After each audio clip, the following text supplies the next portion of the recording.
Sebenarnya apa sih keunikan nih dari channel Dars Arabi ya tadi ya? Dars Arabi. Dars Arabi. Apa sih karakteristik yang paling unik gitu dari channel ini gitu? Ya.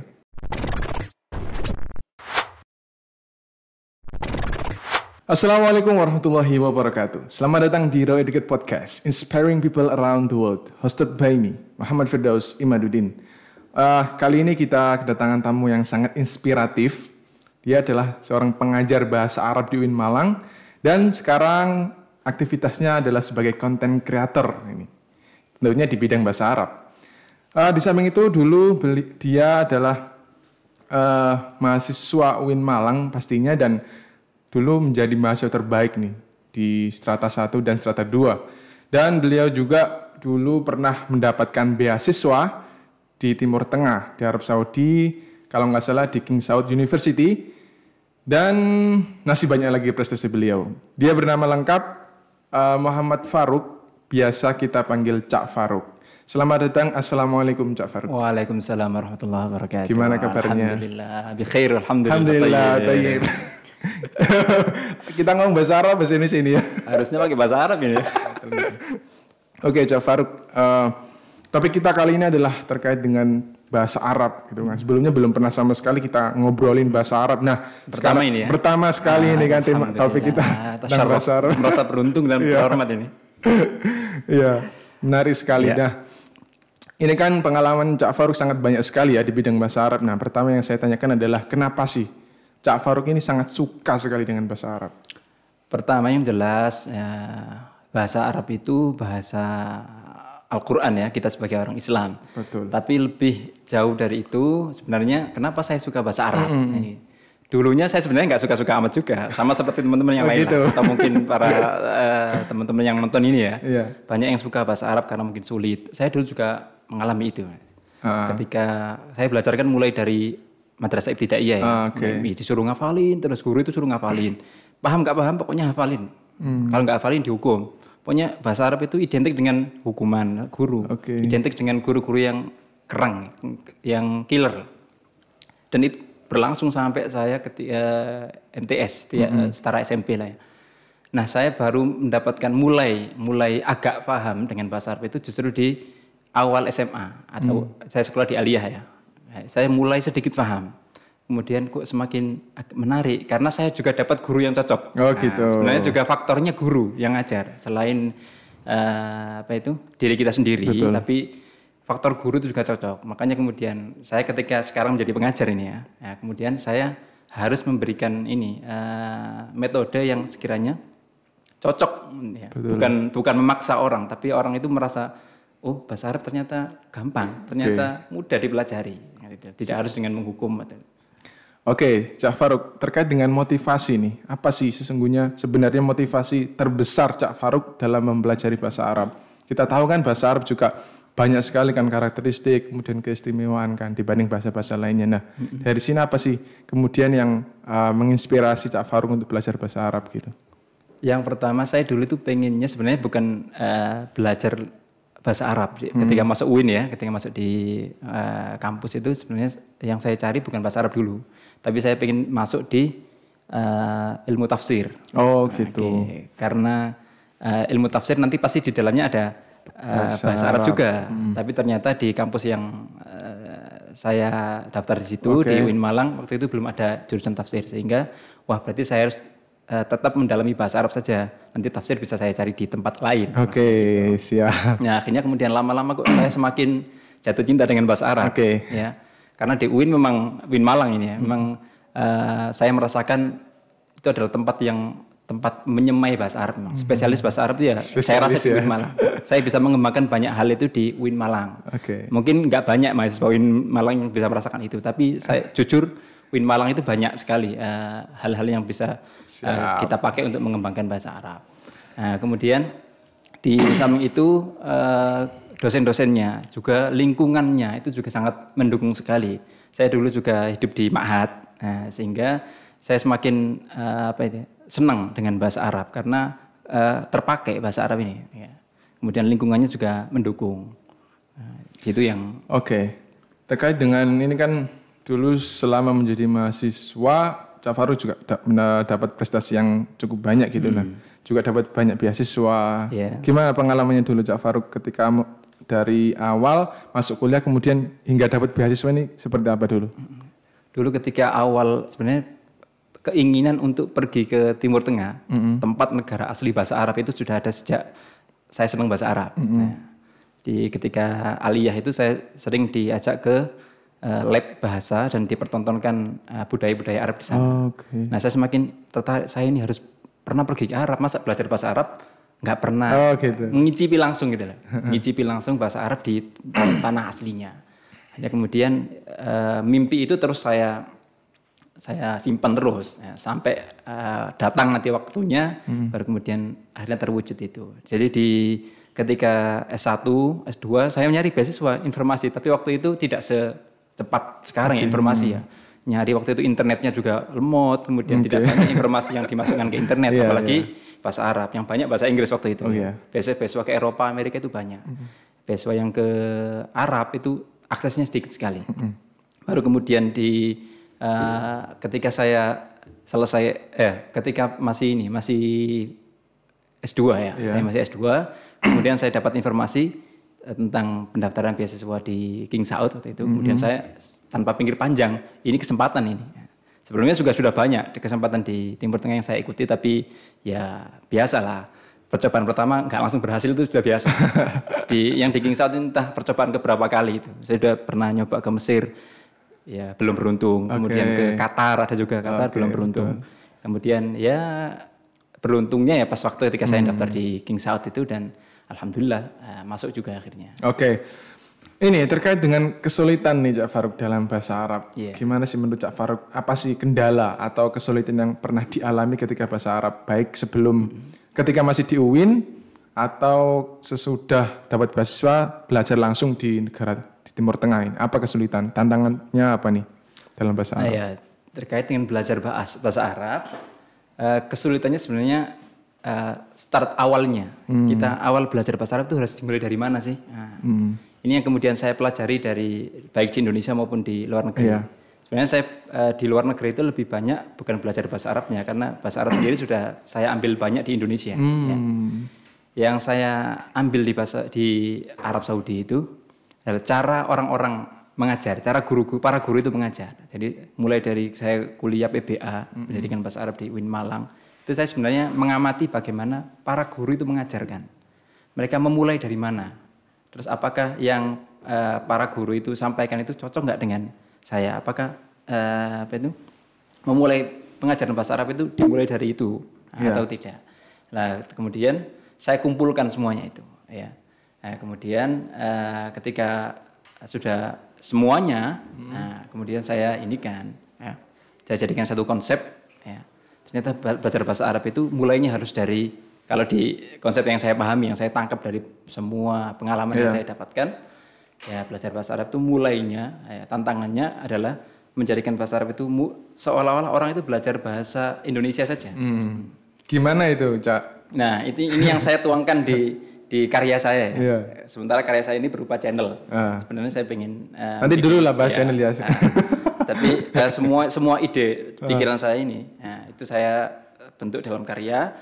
Karena sudah pernah saya uji cobakan ke beberapa murid-murid saya yang di kursusan. Nah, saya pernah mengajar beberapa kursus dan saya pernah menerapkan metode ini.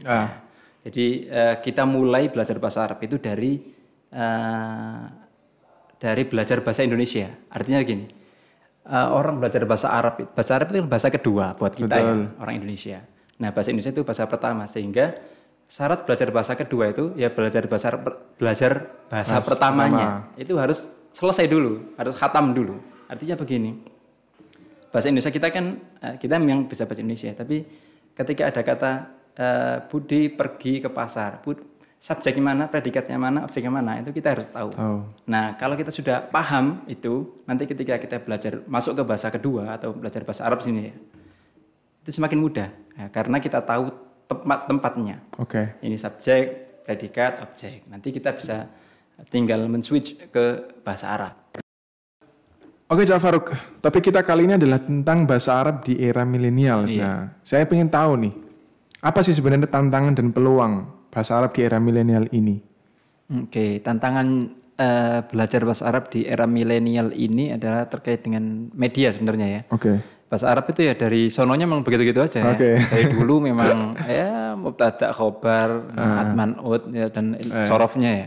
Dari dulu memang begitu. Cuma tantangan di era milenial ini adalah wadahnya. Wadah, oke. Anak-anak milenial ini suka kemasan. Kemasan bagus, banyak yang minat. Nah, itulah covernya itu ya. Itulah kenapa kemudian para pengajar itu harus melihat peluang ini.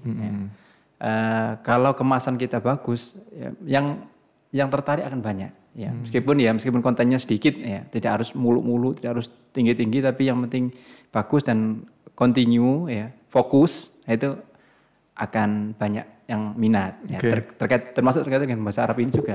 Kalau kita garap ya, pembelajaran bahasa Arab ini untuk teman-teman milenial dengan cara seperti itu, insya Allah banyak. Ini yang pengalaman yang saya lakukan begitu. Ya. Oke, mungkin terkait dengan ini ya, karena milenial ini kan era teknologi gitu ya, Cak Farouk ya. Jadi serba teknologi, serba mungkin gadget gitu kan. Nah, simbol dari milenial ini kan adalah identik dengan teknologi, dengan gadget gitu. Nah, mungkin ini juga salah satu media yang harus dimiliki oleh seorang pengajar bahasa Arab gitu ya. Saya kan ngambil YouTube sebenarnya. Sebenarnya ada media yang lain kayak IG itu kan digandrungi banyak teman-teman milenial. Tapi saya awali dari IG dulu ya. Karena ya salah satunya kenapa sih? Dari YouTube. YouTube itu kan nggak terbatas waktu juga. Kalau IG kan dulu, IG itu kan 30 detik ya. 1 menit. 1 menit sekarang. Mungkin nambah lagi. Tapi di YouTube kita masih bisa agak lama. Nah, meskipun juga tetap harus fokus. Nah, saya pakai itu karena banyak juga yang saya melihat, sebelumnya saya riset juga lebih banyak sih pengguna YouTube dengan pengguna IG, khususnya yang terkait dengan informasi atau edukasi. Ternyata ya lebih banyak di YouTube. Nah, saya baca banyak beberapa buku dan riset itu.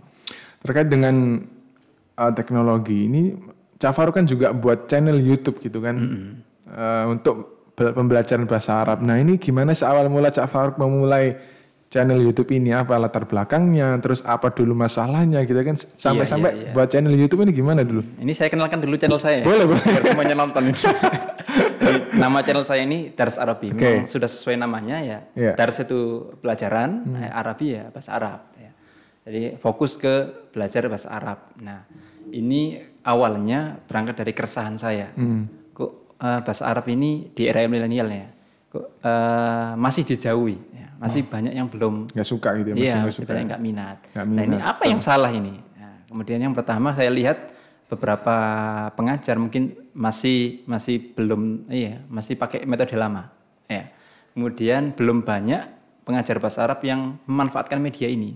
Kalaupun ada masih kuno juga caranya. Cara memanfaatkannya masih lama, masih cara kuno. Ya hanya ngajar di papan formal di video kan selesai.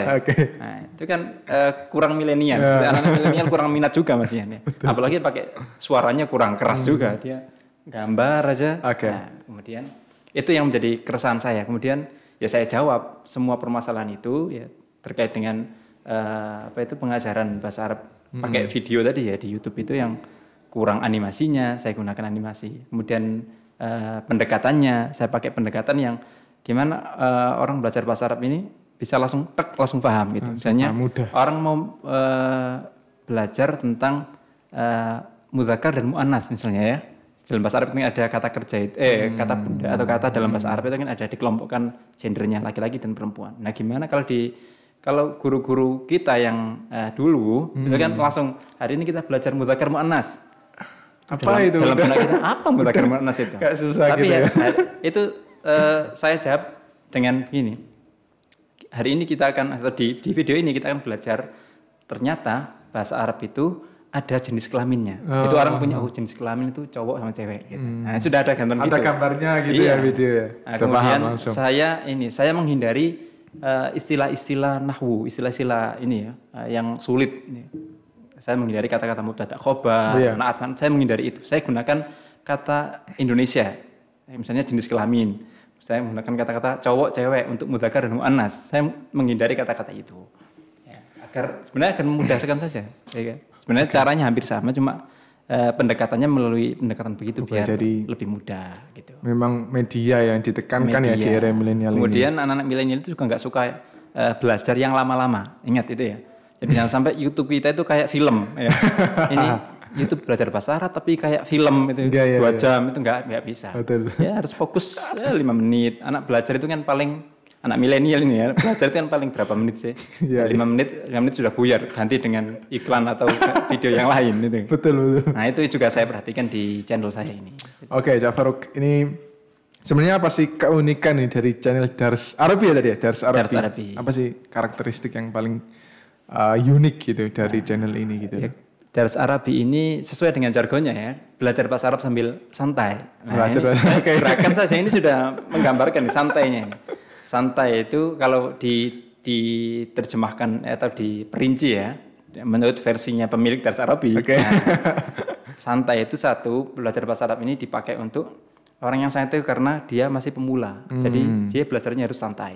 Ya kan? Gak boleh terburu-buru ya, harus sedikit-sedikit. Nah, kemudian santai yang kedua ini adalah anak-anak yang pemalu. Nah, karena dulu saya ketika belajar bahasa Arab itu juga banyak teman-teman yang sebenarnya pintar atau dia punya keinginan belajar bahasa Arab tapi malu di kelas karena rame atau karena sering disuruh gurunya, malu juga dia tampil di depan teman-teman yang lain. Akhirnya dia butuh ruang privat untuk belajar bahasa Arab. Sehingga santai yang kedua ini untuk teman-teman yang malu, dan yang terakhir ini yang penting untuk pemalas. Nah, jadi belajar bahasa Arab dengan santai atau sambil santai ini untuk 3 orang ini sebenarnya, untuk pemula, pemalu, dan pemalas. Jadi yang terakhir ini hanya butuh rasa malas saja untuk nonton video saya ini ya. Jadi kan nggak malas nggak bisa ini. Jadi cukup ya, ada malas nih belajar bahasa Arab, nonton Dars Arabi gitu. Sambil cukup. tidur ya. Iya. Nah itu menarik. Saya rasa sebenarnya mungkin cukup lah untuk menjawab ya. Sementara ini menjawab tentang keinginan generasi milenial untuk belajar bahasa Arab. Oke. Lalu terkait dengan visi atau harapan besar untuk Dars Arabi ini apa, Cak Farouk, untuk kedepannya gitu? Dars Arabi ini kalau harapannya ya, visi utamanya ya mendekatkan generasi milenial ke bahasa Arab lagi. Arab. Dan kemudian saya juga ingin membuktikan bahwasanya bahasa Arab itu mudah kok. Mudahnya bukan seperti bahasa Inggris, enggak. Mudahnya seperti kita belajar bahasa Indonesia, coba. Itu visi saya. Kalau mudah kok kayak ngomong atau kayak belajar bahasa Inggris, masih sulit bahasa Inggris itu. Tapi mudah kok kayak belajar bahasa Indonesia. Nah itu visi Dars Arabi. Kemudian nanti saya akan lakukan pengembangan. Ya, tentunya tidak hanya belajar bahasa, tapi juga ada konten budaya nanti. Betul. Ya. Saya akan datangkan beberapa teman-teman asli Arab ya, untuk menceritakan kebudayaan mereka. Kemudian saya juga mungkin akan mengundang beberapa teman-teman yang ahli di bidang misalnya penerjemahan Arab. Tetap dengan santai juga, tidak akan resmi ini kiai bajunya enggak. Tetap saya akan pakai pedoman santai, dan santai itu yang saya sasar ya 3 golongan tadi itu. Kalaupun ada di luar 3 golongan tadi, pemula, pemalu, pemalas tadi, ya itu bonus bagi saya. Mereka meminati saya juga. Tapi yang saya sasar 3 golongan ini ya. Ini terkait dengan pandangan sih, anggapan masyarakat yang mengatakan bahwa bahasa Arab itu dianggap susah gitu, sulit daripada bahasa yang lain. Dari dulu begitu. Dari dulu ya, banyak sekali sehingga bahasa Arab itu kurang diminati nih Cak Farouk. Nah, kira-kira gimana sih menurut Cak Farouk melihat ini? Apakah memang bahasa Arab itu benar-benar susah dari bahasa yang lain ya, misalkan bahasa Inggris gitu? Ataukah memang tergantung individu masing-masing gitu untuk mempelajari bahasa Arab? Yang pertama, kenapa bahasa Arab itu susah? Kalau pengamatan saya ini ya, mungkin orang lain mungkin boleh beda. Pengamatan saya, kenapa bahasa Arab itu susah? Karena jarang digaungkan. Ya, meskipun dari kecil kita sudah belajar bahasa Arab, tapi ketika kita sudah gede, tontonan kita atau apa yang kita dengarkan, apa yang kita lihat itu jarang sekali berbahasa Arab. Iklan-iklan berbahasa Inggris. Ya, para influencer atau teman-teman yang sering nongol ya, punya pengaruh banyak itu, mereka ngomongnya pakai istilah-istilah Inggris. Sehingga bahasa Inggris kelihatan lebih familiar, lebih gaul, lebih keren. Padahal bahasa Arab lebih mudah sebenarnya. Bagi kita orang Indonesia, kenapa? Jujur, bahasa Indonesia itu bahasa serapannya dari bahasa Arab itu lebih banyak. Sangat betul banyak sekali. Kita sekarang ini ada kitab, ini kan kitab ya? Iya, kitab bahasa Arab sendiri, kitab kursi. Ini juga bahasa Arab. Banyak sekali dari bahasa Arab ya. Dan itu sebenarnya model bagi kita untuk belajar bahasa Arab ya. Hanya saja karena media tidak banyak menggembar-gemborkan dengan bahasa Arab ini, makanya kemudian bahasa Arab itu serasa jauh. Apalagi generasi milenial ini ya. Generasi milenial mereka akrab dengan media, IG, media sosial ya. Maka kita sebagai orang-orang kita ya, saya aja kali ya. Saya sebagai orang yang bergerak di dunia pembelajaran bahasa Arab, ya saya merasa terpanggil untuk meramaikan dunia maya itu dengan bahasa Arab. Bahasa Arab ini mudah. Caranya begini. Saya pernah melakukannya dan terus saya gembar-gemborkan begitu. Ya. Betul, menarik. Jadi memang hal yang pertama ditekankan adalah pendekatan gitu kan ketika mengajarkan bahasa Arab. Walaupun materinya ya itu aja, tapi serasa bahasa Indonesia, belajar bahasa Indonesia itu visinya. Oke. Baik, mungkin udah lama sekali kita ngobrolin Cak Farouk. Mungkin ini terakhir ya yang mau saya tanyakan adalah pesan nih. Pesan kepada seluruh masyarakat, terutama bagi orang-orang yang hendak mempelajari bahasa Arab. Gimana? Yang pertama yang harus kita tanamkan ini ya, teman-teman semuanya, yang harus kita tanamkan di benak kita, tidak ada sesuatu yang sulit. Ya. Bahasa Arab yang mungkin awalnya anggapannya itu sulit, sebenarnya tidak ada sesuatu yang sulit. Buktinya banyak orang yang bisa bahasa Arab. Betul. Ya, kalau sulit itu nggak ada sama sekali yang bisa, hanya satu orang di dunia ini yang satu yang bisa. Misalnya jadi presiden kan cuma satu ya, itu sulit itu. Ya, karena yang jadi satu. Tapi kalau bahasa Arab banyak orang yang bisa, bahkan orang tidak harus orang Muslim, ya. Orang non Muslim banyak yang bisa. Itu artinya bahasa Arab mudah. Ya, kemudian kalau kita mau pakai dalil ini ya, di Al-Quran sendiri Al-Quran sudah menegaskan bahasa Arab itu mudah. Ya, hanya saja mau nggak kita belajar. Nah itu kita harus percaya itu karena Al-Quran sendiri yang ngomongin. Bagi teman-teman yang Muslim ya, percaya bahasa Arab itu mudah. Hanya saja mau nggak kita belajar. Nah kalau kita sudah saya mau belajar kok, tinggal gurunya ini yang menemukan mempertemukan antara siswa yang mau belajar itu dengan bahasa Arab itu sendiri. Ya, dengan cara yang bagaimana? Nah salah satunya yang saya lakukan itu dengan pendekatan bagaimana mereka belajar bahasa Arab itu serasa belajar bahasa Indonesia. Nah, itu. Oke, Cak Farouk, mungkin itu aja yang bisa kita obrolkan pada kesempatan kali ini karena terima kasih juga dikasih kesempatan promosi channel juga ya. Tolong nanti ini dicantumkan ya di siap. deskripsinya. Siap, ini sangat menarik sekali dan sangat menginspirasi kan tentang media pembelajaran di era millennials. Terima kasih atas kedatangannya Cak Farouk di program Educate Podcast kali ini. Dan semoga juga nanti kalau di Dars Arabi ada salamnya khusus ini. Gimana? Ya. Ahlan wa sahlan wa marhaban. Bersama saya Cak Farouk di Dars Arabi, belajar bahasa Arab sambil santai. Siap. Oke. Mungkin itu yang bisa kita obrolkan pada kesempatan kali ini. Kurang lebihnya maaf. Sampai jumpa di episode selanjutnya di program bersama di Educate Podcast, Inspiring People Around the World. Assalamualaikum warahmatullahi wabarakatuh.